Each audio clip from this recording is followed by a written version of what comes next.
এই যে এখন সারা দুনিয়া ছড়িয়ে গিয়েছে, বাংলাদেশের এক ভণ্ড সে দাবি করেছে যে গাঁজা এটাও তো আল্লাহর একটা নেয়ামত, আল্লাহ কোনো কিছু অতিরিক্ত সৃষ্টি করে না, ফাও সৃষ্টি করে না। তো 2.5 mm আরও কি কি মাপ জানি বললো, আমি অত কিছু বুঝিও না, যে এই পরিমাণ গাঁজা নাকি খাওয়া যাবে, কারণ যদি না খায় ফাবি আইয়ি আলাই রব্বিকুমা তুকাযিবান, আরে বান্দা তোমরা তোমাদের রবের কোন নেয়ামত অস্বীকার করবে? তাহলে এটা তো আল্লাহ দিয়েছেন, ফাও দেন নাই, আল্লাহ যা দিয়েছেন সবই তো নেয়ামত, তাহলে এটাও খেতে পারবে। তবে বেশি খেলে সমস্যা, লিমিট ক্রস করা ঠিক হবে না, সামান্য খেতে পারবে। আমি তো চিন্তা করি কয়দিন পর না জানি হাগু খাওয়ার ফতোয়া এনেও হাজির করে, কারণ আল্লাহ তো সেটা দুনিয়াতে যা দিয়েছেন কোনো কিছুই ফাও না, সব কিছুর উপকারিতা আছে। তাহলে ওইটা যে কয় mm দেওয়ার চেষ্টা করবে আল্লাহ ভালো। তো এই নারীর দিকে যখন চোখ যাবে তাহলে এটাকে কিভাবে আমরা এটা সুখের বিষয়, এটা আনন্দের বিষয়। একটা সুন্দর নারী আমার সামনে দিয়ে যাচ্ছে, তার সৌন্দর্য লাবণ্যতা দেখতে পারছি, আল্লাহ বলছে আমার সৌন্দর্যকে উপভোগ করো। তো একটা নারী যাচ্ছে, আমি তো এটা উপভোগ করবো, আনন্দের বিষয়। আল্লাহ তো বলছে সুন্দর জিনিস, কেন আমি কুখেয়াল করবো না, আমি ওর দিকে কুখেয়াল করবো না। আল্লাহ এর দিকে তাকাইয়া ভাববো যে আল্লাহ কত সুন্দর, আহা এই নারীটা এত সুন্দর জানে।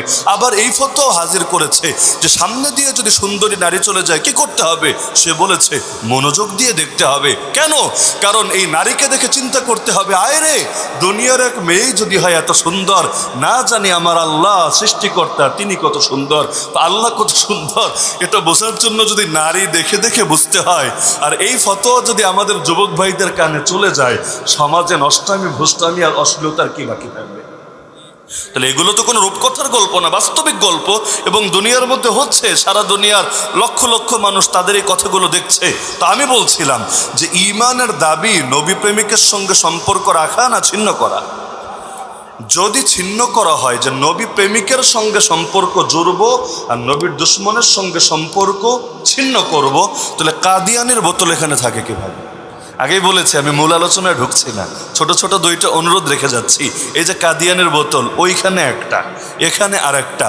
আর মাহফিল কিন্তু দুশ্মনে নবীর মাহফিল না, সিরাতুন নবীর মাহফিল, আল্লাহ নবীর মহাব্বতের মাহফিল। এই কাদিয়ানি কোম্পানি কাদের এটা মনে হয় আপনারা জানেন না। কে জানেন না? এটা কাদের?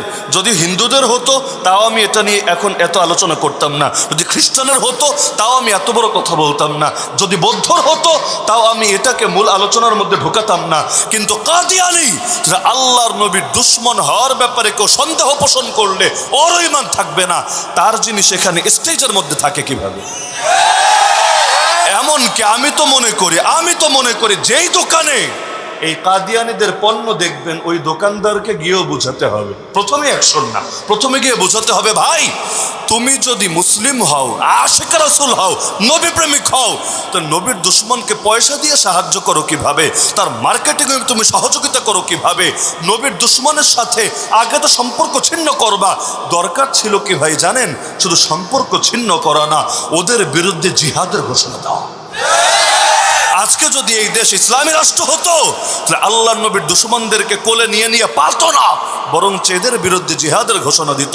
বলা হতো যে তোদের ভেতরে যত সংশয় সন্দেহ আছে উপস্থাপন কর, আমাদের হুজুররা জবাব দিবে। এই দেশের হুজুর না পারলে বিদেশ থেকে প্রয়োজনে হুজুর আনা হবে। কিন্তু সব বুঝানোর পরও যদি ঘাড়তারামি করিস, তারপরও যদি আমার নবীর শানে বেয়াদবি জারি রাখিস, তাহলে একটাই শাস্তি, গুস্তাখ রাসূল কি এক হি সাজা, সরতন সে জুদা, সরতন সে জুদা।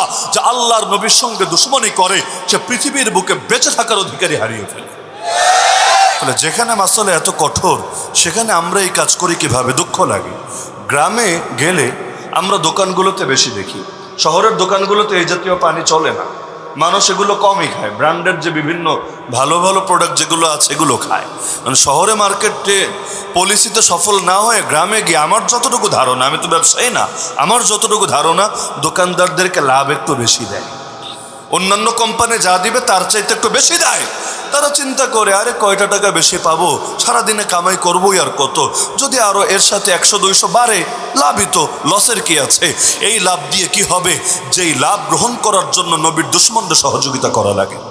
সুতরাং আমি প্রত্যেককে অনুরোধ করব, যতদিন বেঁচে থাকবেন জমিনের বুকে আল্লাহর নবীর দুশমনদের সহযোগী হবেন না, পারলে নবী প্রেমিকদের খেদমত করবেন, না পারলেও অন্তত নবীর দুশমনদের সহযোগী হবেন না। পারবেন না ইনশাআল্লাহ?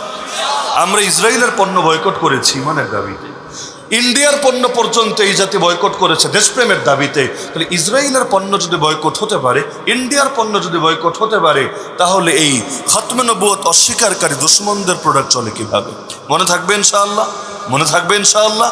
আল্লাহ সবাইকে বোঝার তৌফিক দান করুন।